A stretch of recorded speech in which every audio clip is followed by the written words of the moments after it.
Waalaikumsalam warahmatullahi wabarakatuh. Selamat siang Bapak-bapak sekalian. Ibu sekalian yang terhormat Ketua Ketua Poktan Bakti Subur dan juga anggota Poktan. Terima kasih atas kedatangan Bapak-bapak sekalian yang sudah menyempatkan diri untuk hadir dalam acara pada hari ini. Puji syukur kita panjatkan kehadirat Allah Subhanahu wa Ta'ala yang telah melimpahkan taufik dan hidayahnya sehingga kita dapat bersama-sama berkumpul dalam rangka mengikuti pelatihan penyusunan rencana definitif kebutuhan kelompok pada hari ini.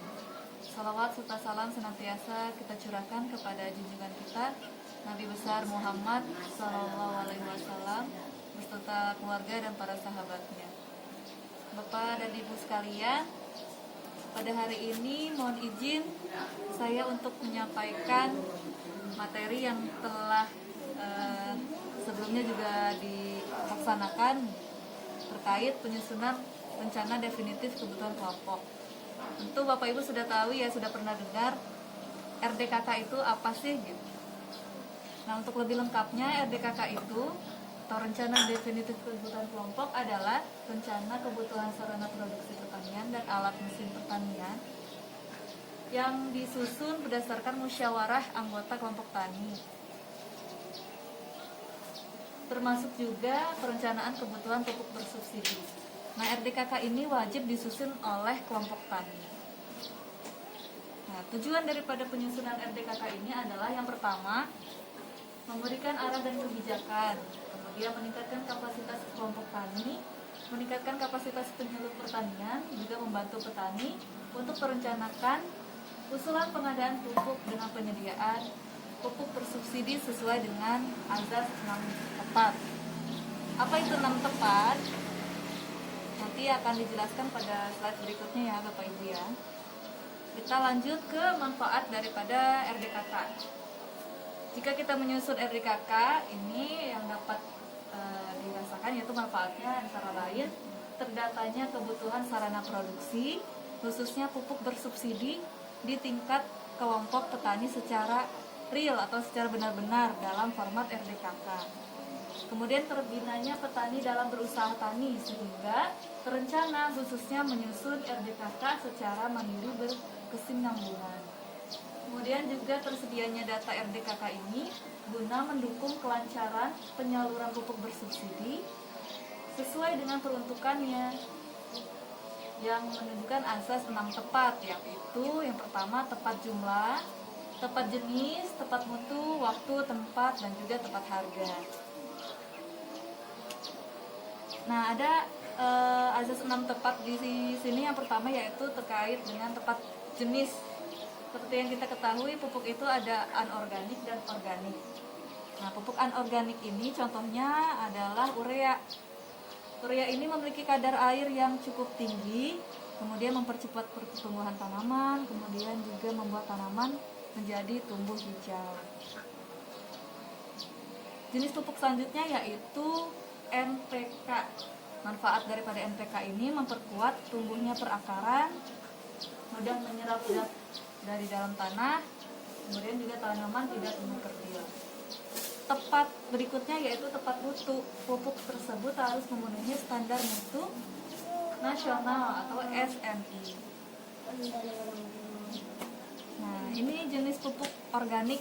Pupuk organik itu bermanfaat untuk meningkatkan kandungan hara dari tanah dan juga memperbaiki sifat fisik dari tanah.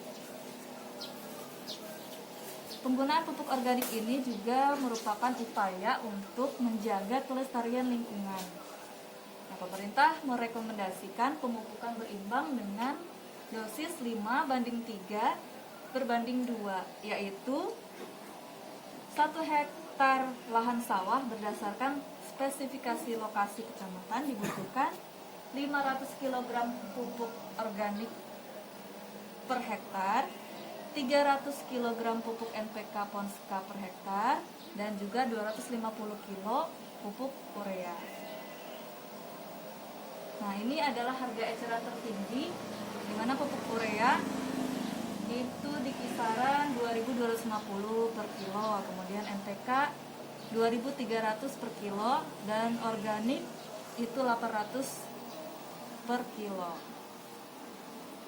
Nah, penerima pupuk bersubsidi itu siapa saja? Yaitu kelompok tani yang sudah terdaftar, kemudian kelompok tani menyusun dan terdaftar dalam sistem ERDKK. Selanjutnya juga menunjukkan identitas, mengisi form penembusan pupuk bersubsidi, kemudian juga memiliki kartu tani yang berlaku di wilayah tertentu. Kemudian luas maksimalnya adalah 2 hektar. Adapun tahapan penyusunan RDKK ini yang pertama, pertemuan pengurus kelompok tani, musyawarah anggota kelompok tani, di mana musyawarah ini untuk menyusun daftar kebutuhan pupuk bersubsidi secara real, sesuai dengan kebutuhan yang akan dibeli dan yang akan digunakan untuk tiap anggota kelompok tani. Kemudian juga menetapkan jumlah, jenis pupuk, jenis komoditas, dan waktu pupuk tersebut dibutuhkan. Nah, penyuluh pendamping meneliti kelengkapan dan kebenaran data RDKK agar sesuai dengan kebutuhan realnya. Setelah RDKK lengkap, kemudian ditandatangani oleh ketua kelompok dan juga penyuluh pendamping. Untuk menghitung kebutuhan pupuk, tadi kan sudah dijelaskan ya, untuk rekomendasi dosis pupuk itu urea 250 kg per hektar, NPK 300 kg per hektar, dan organik 500 kg per hektar. Nah, biaya kita lihat dari harga eceran tertinggi tadi, yaitu untuk urea 2.250 per kilo, NPK 2.300 per kilo, dan organik 800 rupiah per kilo. Caranya adalah jika petani ini memiliki 2 hektar, maka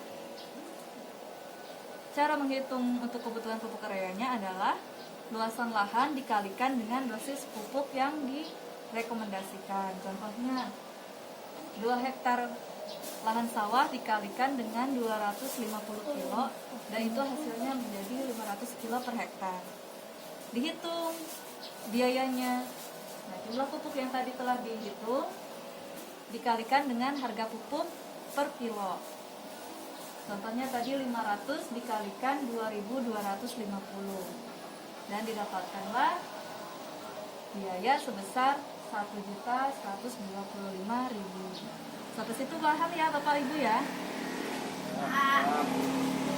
Jadi setelah ini kita akan adakan latihan dan juga post test